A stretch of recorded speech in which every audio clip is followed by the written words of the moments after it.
根据商务部海关总署此前发布的公告，8月1号起，中国对镓、锗相关物项实施出口管制正式实施。这项新规受到半导体产业界和军工界的高度关注。近期，镓、锗在国际市场上的价格一路飙涨，因为这两种金属对半导体和雷达等高科技设备的效能有倍增器的效果。事实上，小到我们手机的快速充电器，大到隐身战机、航母，都离不开这两种金属材料。7月3号，商务部海关总署发布公告表示，为维护国家安全和利益，决定对镓、锗相关物项实施出口管制。新规要求，出口经营者必须办理许可手续，通过省级商务主管部门向商务部提出申请，填写两用物项和技术出口申请表，并提交相关文件，包括最终用户和最终用途证明等。深圳卫视注意到，公告是对两用物项采取出口管制措施政策的延续。所谓两用物项，指的是军民两用的敏感物项和易制毒化学品。实际上，加强对两用物项和技术的出口管制并非新提法，早在1998年，中国就对稀土产品实施出口配额制。这次增加对镓、锗相关物项实施出口管制，有助于建立更加完备的出口安全管理机制。镓、锗属于8种稀散金属元素，中国是迄今为止这两种金属产品的最大生产国。美国地质调查局对历年来中国的这两种金属产量进行了监控，其官网调查数据显示，中国近年的镓年均产量为约540吨，占全球总产量的98%。美国的镓矿储量不及中国的1/40，仅有4500吨。由于高度依赖中国，因此美国、日本、欧盟等都将镓列为战略性储备矿产。镓被称为半导体工业新粮食，广泛应用于半导体行业和太阳能电池行业。氮化镓是最具代表性的第3代半导体材料之一，含有氮化镓的元器件输出功率可提升900倍，成为5G 基站、新能源充电桩等新基建建设中的核心部件。例如，手机快速充电器中就使用了氮化镓材料。而锗的应用比镓更为广泛，它支持了半导体、航空航天、测控等多个领域的产品升级。中国供给了世界71%的锗产品，是全球最大的锗生产国和出口国。但美国才是全球锗矿的最大储藏国，却一直以来以国家安全为由禁止开采这种战略性矿产。分析认为，在复杂的地缘政治环境下，中方实施出口管制是维护国家安全利益的必要举措。因为镓和锗这两个稀有金属呢，在当代先进的这个半导体工业中呢，是有广泛的采用。中国在世界市场上占有的份额呢是非常之高。当然了，这并不等于说呢，这个矿物的原料都是中国独占的。但是呢，中国在提炼和精炼方面呢，掌握了核心的技术。所以从这个角度来讲呢，就是中国呢发出公告以后呢，在国际市场上呢，引起相当大的、相当强烈的反响。特别是半导体先进制造国家呢，内部呢一定会产生重大的反响。深圳卫视注意到，自中方发布出口管制公告到实施的1个月内，欧美市场的镓价格总体上涨约20%，有些地方的实际交易价格甚至翻倍，锗的价格也逐渐上涨。日经新闻报道称，海外芯片和原材料厂商在过去1个月内疯狂囤货，是造成价格上涨的主要原因。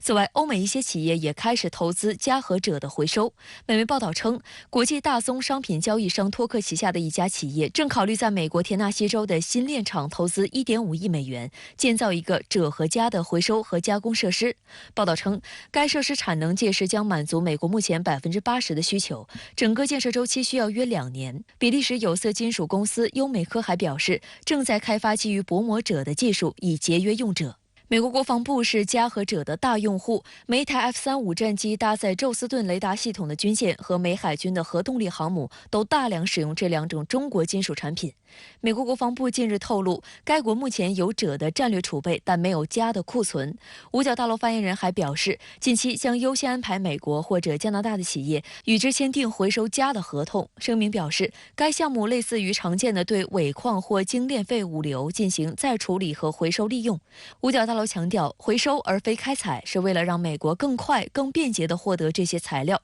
彭博社的报道指出，回收的成本远高于冶炼，可以预见美国的武器制造成本将上涨。拜登政府制定的所谓的芯片和科学法案呢，对中国发动的这个芯片等其他高技术的制裁呢，实际上它也是以所谓国家安全为理由的。所以呢，可以看出呢，就是说中国呢在这方面呢已经开始进行反击了。那么很显然，美国现在采取的这种措施呢，是所谓临时的补救措施。如果下一步呢，美国如果不改弦易辙的话，继续把这个高技术芯片的这种相互的贸易和正常的生产链和供应链的政治化、武器化的话，应该说呢，中国一定会做出更强烈的反应。接下来呢，世界市场呢，在高科技的领域，这个供应链和生产链呢，会产生进一步的断裂的现象呢，也许呢是可能是一种发展的前景，是令人呢感到比较不安的。美国有线电视新闻网在报道标题中指出，中方此时限制2种用于芯片制作的核心原材料出口，是为了反击美方发起的芯片战。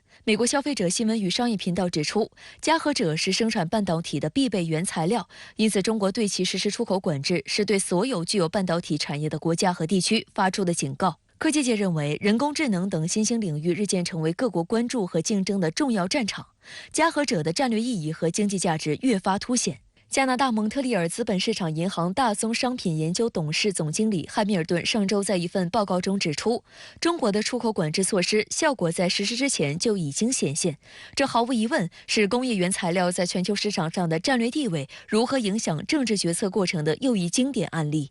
事实上，过去几十年间，中国企业以低价向国际产业链供应优质的半导体原材料，促进了全球半导体科技产业的蓬勃发展。但美西方却在占领科技高地之后，企图吃独食，遏制中国的高科技发展，这是不明智的举动。对于中国国内半导体企业而言，相关出口管制将给他们带来一定的研发和制造优势。美国在向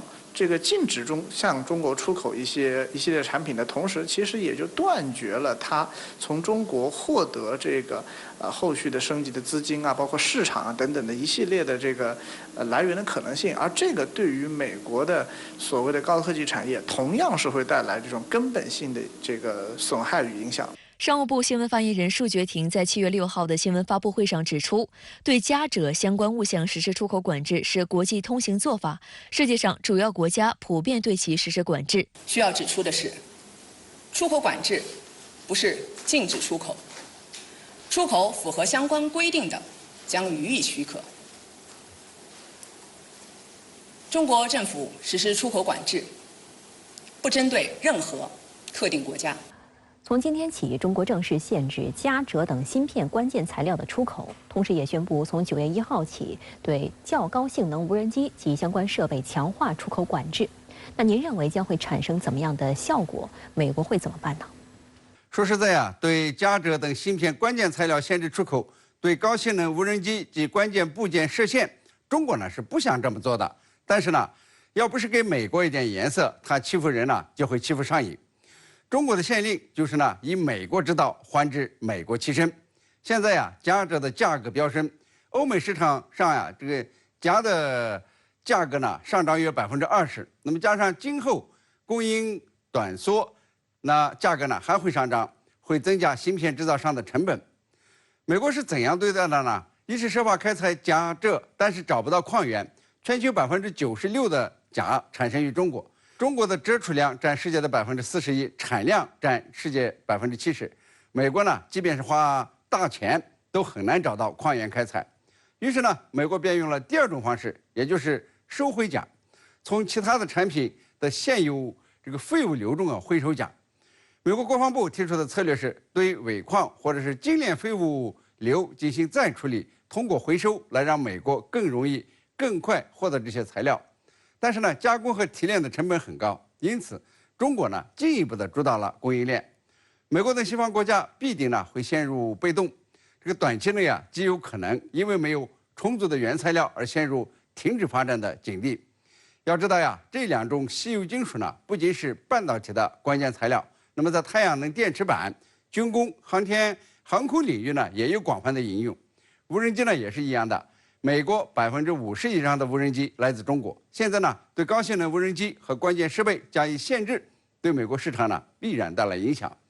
只有当美国切身地感受到被制裁、被限制的痛苦，才会认真地反省，重新审视对中国搞科技封锁、以刑侦手段破坏正常的贸易往来的后果。我想呀，这次商务部长雷蒙多来中国，可能呢会谈到这事儿。但无论结果如何，主导权呢都掌握在中国手里。